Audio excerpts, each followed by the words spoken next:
Construí mi negocio desde cero, sin títulos, sin ayuda, sin descanso. Y cuando finalmente me fue bien, mi familia me lo arrebató. Pero lo que no sabían es que mi abuelo me dejó la llave para recuperarlo todo. Nací en una familia de 5, 3 hijos, 2 padres y muy poca justicia. Y aunque esto lo entendí muchos años después, ya desde chico sentía que yo no estaba hecho del mismo molde que mis hermanos. Mi hermano mayor, Tomás, era el inteligente. Todo le salía bien. Las notas, el fútbol, las amistades. Mi hermana menor, Clara, era la princesa. Delicada, simpática, la que siempre recibía elogios por cómo se vestía, por cómo hablaba, por cómo encantaba a todos. Y después estaba yo, el del medio, el que si se caía le decían, levántate solo. El que si se enfermaba lo llevaban al médico pero sin apuro. El que cuando se quejaba era exagerado. El que molestaba sin querer. Mis padres nunca fueron crueles. No gritaban, no pegaban. Pero su indiferencia era quirúrgica.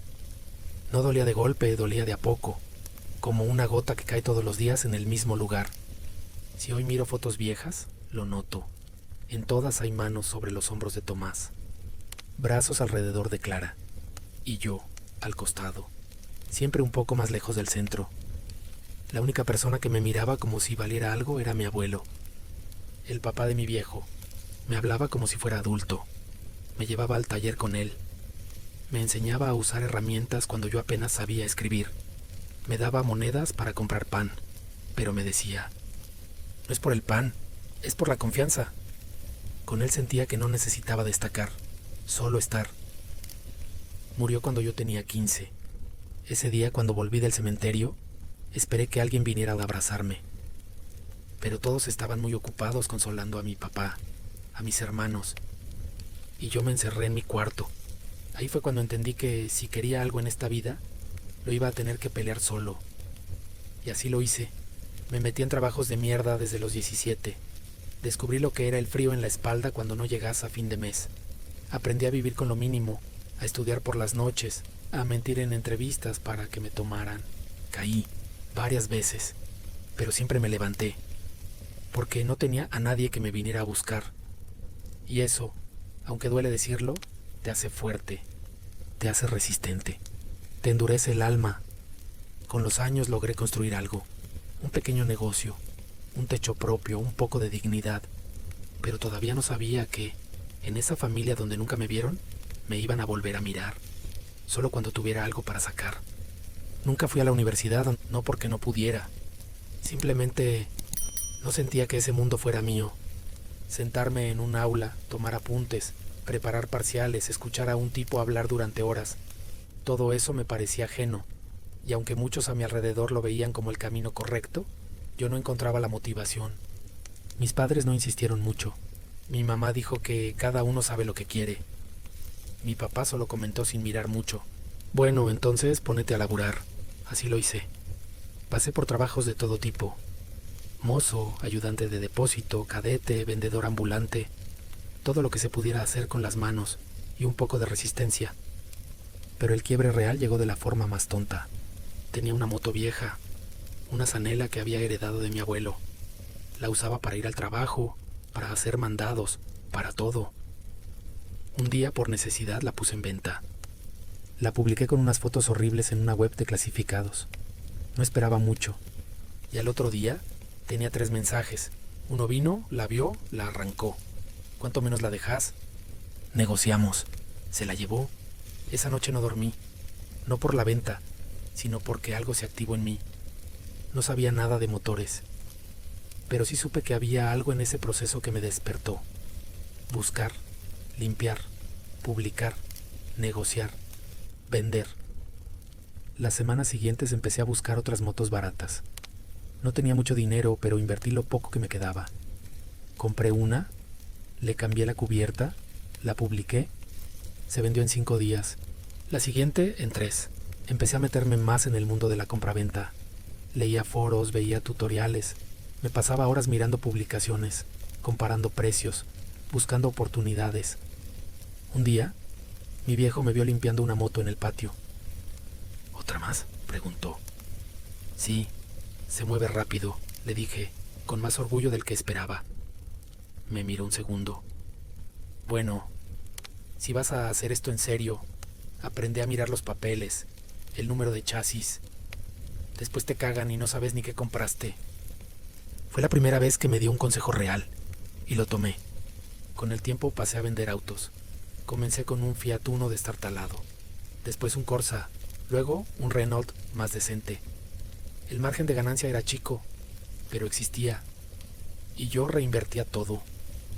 Alquilé un galponcito en un barrio alejado, compré 2 banderas, pinté una pared blanca, mandé a taser un cartel que decía Autonorte, venta de usados. Me temblaban las manos cuando lo colgué. Era mío, no era grande, ni lujoso, ni moderno, pero era mío. Cada venta era una mini victoria, cada cliente satisfecho, una confirmación de que no estaba tan perdido como me hicieron creer. Mis padres lo vieron como una excentricidad al principio. Mientras funcione, decía mi mamá. Mira que no es fácil ese rubro, agregaba mi viejo, como si esperara que me fuera mal. Pero no me fue mal, me fue bien, a fuerza de errores, madrugadas, transpiración y días sin almorzar. Y en el fondo, lo sabía. Ellos nunca lo esperaron de mí. Nunca creyeron que yo llegaría más lejos que mis hermanos. Y quizás por eso empezaron a acercarse. Con el tiempo mi papá empezó a involucrarse en el negocio. No fue algo que pedí, ni algo que celebré demasiado. Pero lo acepté, porque en ese momento lo necesitaba. Todo arrancó con un comentario seco, mientras miraba unos papeles que tenía desordenados sobre la mesa. Esto está mal hecho, así no vas a durar mucho. Lo dijo sin levantar la voz. Lo dijo como quien comenta que va a llover. Y después, sin pedirme permiso, empezó a ordenar los formularios de transferencia, a subrayar errores con virome, a explicar cómo debía dejar constancia de las ventas, cómo calcular correctamente las comisiones y la parte impositiva. Yo no tenía idea de nada de eso. Hasta ese momento era puro instinto. Comprar, arreglar, vender. Él, en cambio, tenía años en una oficina de administración municipal. No era un experto en autos, pero sí entendía los trámites, los procesos, las licencias, las multas. Poco a poco y sin demasiadas palabras fue apareciendo más seguido. No como un socio, no como un padre, más bien como un tipo que supervisa que no metas la pata. ¿Dónde guardas las declaraciones juradas? Tenés que hacer un libro de ingresos, aunque sea informal.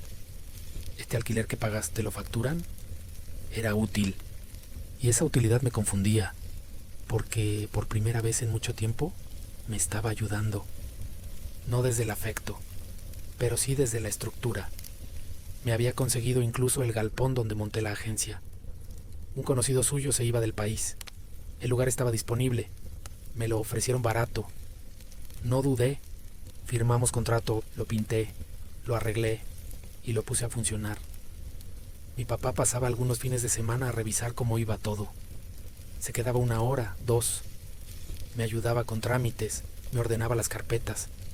Después se iba sin decir mucho. A veces me preguntaba si le daba orgullo, pero nunca me lo dijo, nunca me felicitó. Ni una sola vez. Mientras tanto, mis hermanos estudiaban. Tomás, el mayor, se había metido en administración de empresas. Clara, en recursos humanos. 2 carreras cómodas, predecibles. 2 carreras que en casa eran vistas como el futuro. Cuando hablaban de ellos, mi mamá se llenaba la boca. Tomás va a ser gerente en poco tiempo. Tiene cabeza para los negocios. Clara está aprendiendo todo lo que necesita para armar equipos. Es tan capaz. Yo escuchaba en silencio. Yo, que ya había armado algo desde cero. Que ya estaba manejando clientes reales, problemas reales, dinero real. Pero eso para ellos no era futuro. Era algo que le está yendo bien, por ahora. Lo peor eran las vacaciones. Cada verano mis padres organizaban viajes a la costa o al sur. Y cada verano yo me quedaba, siempre con una excusa. Alguien tiene que atender el negocio. Es mejor que no lo cierres, ¿no? Después te vas unos días, si podés. Nunca se ofrecieron a cubrirme, nunca se turnaron, nunca dijeron, vamos a ayudarte para que puedas venir. Se iban todos, juntos, y yo me quedaba en el galpón, con olor a nafta, lavando autos bajo el sol, mirando fotos en el grupo familiar, de ellos sonriendo, comiendo afuera, paseando. Una vez les mandé una foto mía vendiendo un auto. Mi mamá respondió con un emoji de pulgar arriba. Y eso fue todo. Yo era el que trabajaba, ellos eran los que avanzaban. Y mis padres estaban orgullosos de ellos, pero no de mí. Y a pesar de eso, seguí creciendo. Porque si algo me enseñó la vida, es que el reconocimiento ajeno no vale tanto como la certeza propia. Aún así, a veces, hubiese matado por un abrazo sincero. Pasaron los años, la agencia creció, ya no era un galpón con 2 autos y una lona improvisada.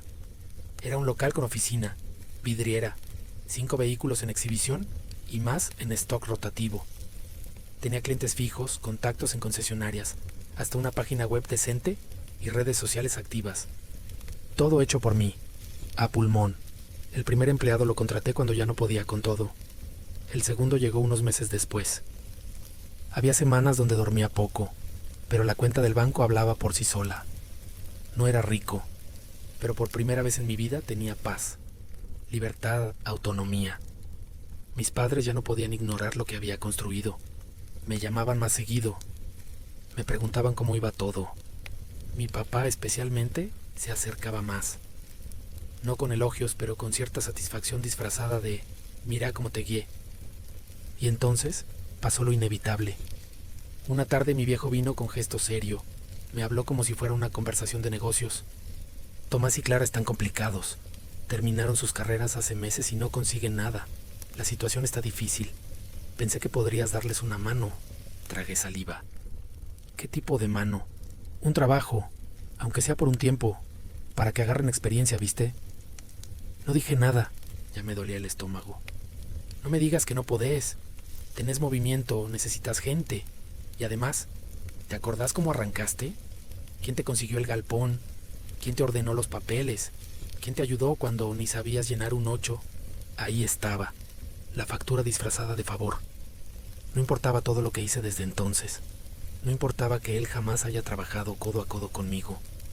Para él, su ayuda de esos primeros meses me hacía deudor eterno. Me negué al principio, discutimos fuerte.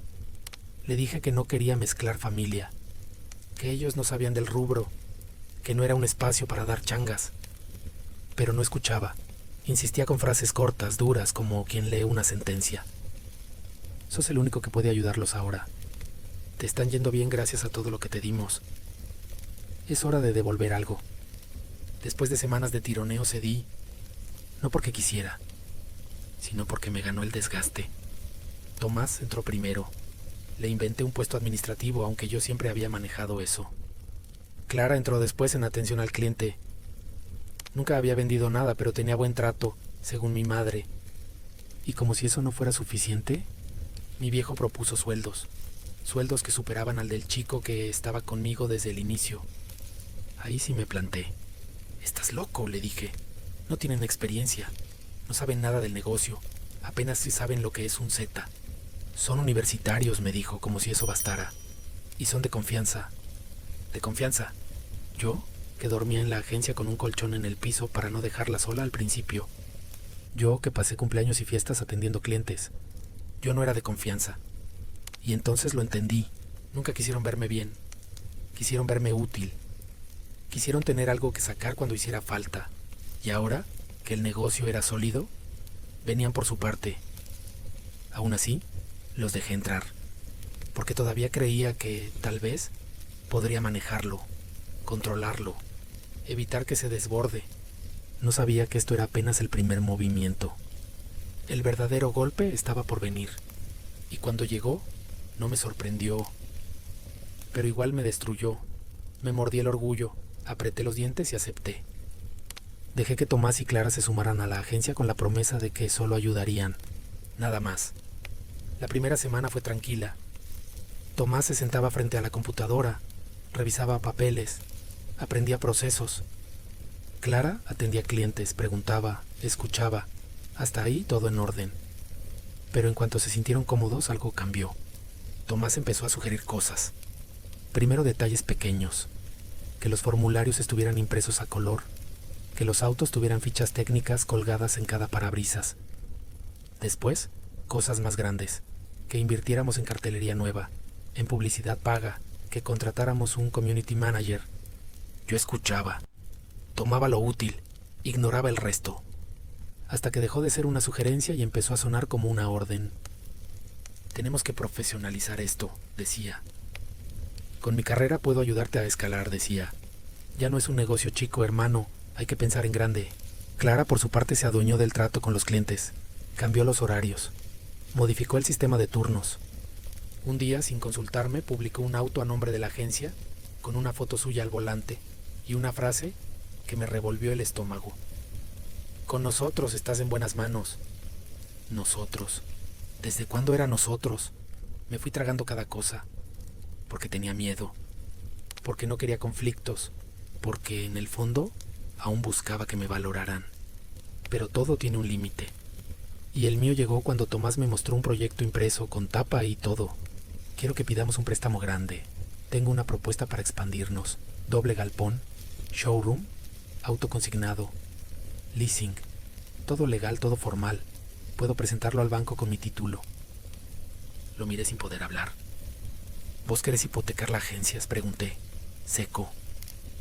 No es hipotecar, es escalar, es crecimiento. ¿Y quién se hace cargo si algo sale mal? Estamos todos en esto, dijo, como si fuéramos socios. Y fue ahí donde entendí que ya no me veían como el dueño, ni siquiera como el hermano que los dejó entrar. Me veían como un estorbo. Tomás hablaba como jefe. Clara tomaba decisiones sin consultarme. Mi viejo venía cada tanto y me tiraba frases sueltas. Tenés que aprender a delegar. Ellos tienen formación. Vos solo pusiste la semilla. Solo pusiste la semilla. Ese día exploté. No fue una discusión, fue un derrumbe. Ustedes no construyeron nada, que grité, con las manos temblando. Yo estuve solo cuando esto era una porquería. Ustedes estaban en la pileta mientras yo dormía en el galpón. Nadie me interrumpió. Vos, Tomás, venís a jugar al empresario con mi espalda. Y vos, Clara, te sacás fotos como si esta fuera tu marca. Y vos, papá, vos venís a cobrarte una deuda que inventaste, como si por ordenarme unos papeles ya fuera tuyo todo lo que tengo. Mi viejo me miró con la cara seca, como si ya estuviera harto de mí desde antes de que hablara. Mira, si no te gusta, arregla como quieras, pero ellos son tus hermanos. Esto es familia, y no vamos a permitir que esto lo manejes solo, como si fuera tuyo nada más. Y ahí lo supe, ya no era mi negocio, era su trofeo, una recompensa por años de desprecio silencioso. Tomás quería su nombre en los papeles, Clara quería su rostro en la marca, y mi viejo quería el poder de haber criado a alguien exitoso, aunque jamás hubiese estado ahí cuando más lo necesité. Esa noche cerré el local más temprano. No dije nada. Apagué las luces. Me senté en el escritorio y lloré, no por tristeza, por rabia, por sentir que hice todo para demostrar que valía, y cuando por fin lo logré, vinieron a arrebatarlo como si fuera su derecho. Al otro día, les mandé un mensaje. No quiero que vuelvan a la agencia. Necesito estar solo. No respondieron. Solo mi papá escribió: haz lo que quieras, pero esto no termina acá. Y lo supe. No iban a rendirse. La traición recién empezaba. Me llamó mi mamá. Su voz sonaba más dulce de lo normal. Vamos a hacer una cena en casa. ¿Venís? Hace mucho que no estamos todos juntos. Tuve ganas de decir que no, pero había algo en su tono, algo que me hizo pensar que quizás querían arreglar las cosas. Tal vez iban a pedir disculpas. Tal vez, por una vez, iban a ver mi lado. Fui. La mesa estaba puesta, comida caliente, vino abierto. Estaban todos, Tomás, Clara, mis padres. Nadie sonreía demasiado, pero todos intentaban parecer en paz. La incomodidad se sentía en el aire, como estática. Comimos en silencio los primeros minutos. Hablamos de cosas triviales. Hasta que mi papá apoyó el tenedor, se limpió la boca con la servilleta y habló. Estuvimos pensando mucho, dijo. Esto no puede seguir así. Lo que pasó en la agencia, la pelea, el mal clima, no nos hace bien a nadie. Lo miré. No sabía qué responder. Queremos darte una propuesta, agregó Tomás. Para que esto funcione en armonía, para que volvamos a ser familia. Ahí supe que algo no estaba bien. Mi papá sacó unos papeles de una carpeta y los dejó sobre la mesa. Legalmente, el galpón está a mi nombre. También parte de la flota. Cuando arrancaste, yo me encargué de todo eso. Vos eras menor de edad cuando firmamos las primeras cosas. Y después, nunca quisiste meterte en lo administrativo. Me quedé helado. ¿Qué estás diciendo?, se pregunté. Que la agencia legalmente no es solo tuya, dijo, sin levantar la voz. Técnicamente, vos no figurás como dueño de nada. Todo está a mi nombre. Y ahora también a nombre de tus hermanos. Porque hicimos las cosas bien. No entendía o no quería entender. ¿Me estás diciendo que me sacaron todo? No, interrumpió Clara, con esa falsa suavidad que siempre usaba cuando quería manipular. Solo que ahora vamos a organizarnos distinto. Vos vas a seguir, claro, te necesitamos, pero ocupando un rol claro, un puesto como todos. ¿Un puesto? Sí, dijo Tomás. Encargado de operaciones, si querés llamarlo así. Sueldo fijo, beneficios, horario. Nada de todo el día metido ahí. Vas a poder descansar. Era una jaula disfrazada de regalo. ¿Vos me estás ofreciendo un puesto dentro de la agencia que yo construí? Nadie contestó. ¿Vos me estás diciendo que mientras yo vendía autos y lavaba parabrisas, vos registrabas todo a tu nombre, papá? ¿Y ahora se reparten el negocio como si fuera un pastel? Mi mamá intentó calmarme. No lo veas así. Esto es lo mejor para todos. Vos te estabas quemando. Necesitas estructura. Esto te ordena. No necesito que me ordenen, dije. Necesito que no me traicionen. Me levanté. Las piernas me temblaban. No pueden hacer esto. Ya está hecho, respondió mi viejo. Podés pelearlo legalmente si querés, pero vas a gastar tiempo y plata. Y sabes cómo terminan esas cosas. Mamá bajó la mirada. Clara me sostuvo la mirada como si ella también estuviera cansada. Tomás agarró la copa y dio un sorbo tranquilo, como si ya estuviera disfrutando de la victoria. Yo sentía el pecho duro. No podía llorar. No ahí. Me fui sin despedirme. Crucé la puerta, bajé las escaleras, subí al auto.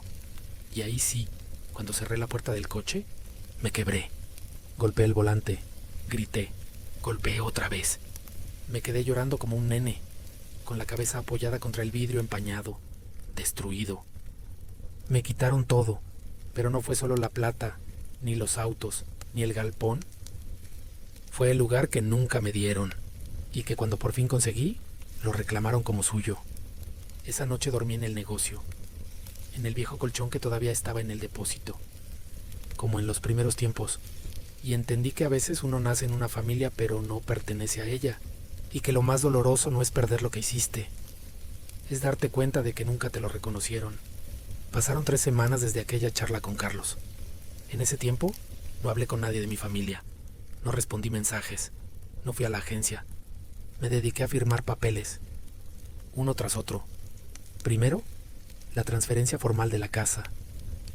Después, la documentación del Torino viejo y una camioneta Ford F-100 oxidada que mi abuelo amaba como si fuera un Rolls Royce. No pensaba vender ninguno, ni aunque me ofrecieran el triple.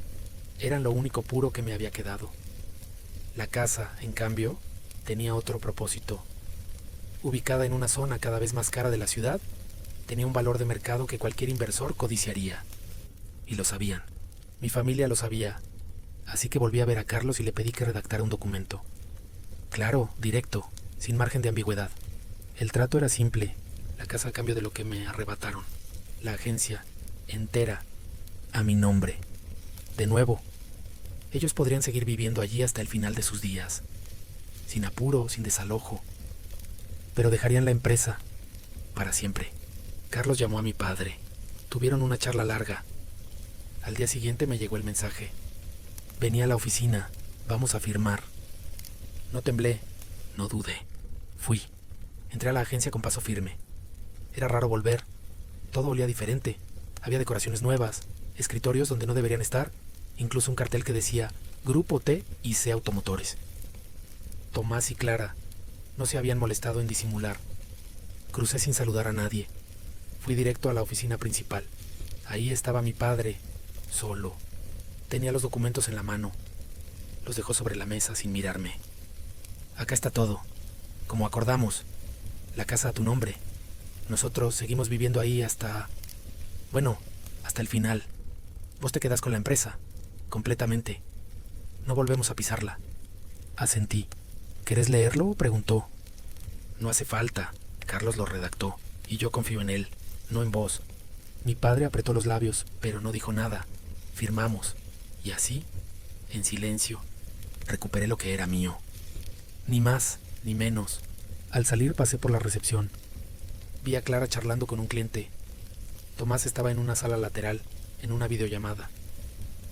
Les avisé que quería hablar con ambos al final del día. Esperé hasta que cerrara la agencia. Me senté en la oficina y los cité. Entraron juntos, incómodos. Bueno, dijo Tomás intentando sonar cordial. Supongo que ya sabes cómo funciona todo ahora. Las cosas cambiaron un poco, pero... Levanté una mano. No hace falta que digas nada. Estoy al tanto. Por eso quiero ser claro. Están despedidos. Los dos. El silencio fue absoluto. ¿Qué?, dijo Clara. ¿Estás jodiendo? No, Amber, no. Estoy jodiendo. Esta agencia vuelve a ser mía, como lo fue siempre. Y ustedes dos no vuelven a pisarla. No van a llevarse ni un cliente, ni un mail, ni un papel. Tomás se rió nervioso. ¿Y quién va a hacer todo lo que hacíamos nosotros? ¿Vos solo? No, respondí.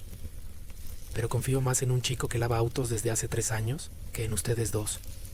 Y al menos él no quiere quedarse con lo que no le pertenece. Clara se cruzó de brazos. Mi padre estaba en la puerta escuchando. Nadie habló más. Me levanté. Pueden pasar a buscar sus cosas mañana, pero no entren al galpón. Las va a embalar alguien de afuera, y si no lo aceptan, que lo decida un juez. Estoy preparado para eso también. Caminaron hacia la puerta, pero antes de salir me detuve. Una cosa más, se giraron. Los miré uno por uno. Yo construí esto con las manos, con hambre, con lluvia, con miedo, y ustedes me lo robaron como si les correspondiera. Clara bajó la mirada. Tomás apretó los dientes. Mi viejo solo se fue, sin decir una palabra. No volví a hablarles. No fue fácil al principio. Tuve que reestructurar todo, contratar gente nueva, reconstruir relaciones. Pero en el fondo fue liberador. Me volví a levantar. Y esta vez más fuerte, más solo, pero también más claro. Aprendí a confiar en mí, a leer los papeles, a ver las señales y, lo más importante, a no mendigar cariño donde nunca lo hubo. Hoy manejo mi agencia. El Torino del abuelo está guardado en la parte trasera, cubierto con una lona que levanto cada tanto. La casa es mía, pero no la piso. Dejo que la ocupen hasta que la vida haga lo suyo. Yo no quiero venganza. Yo quiero paz. Y por fin la tengo.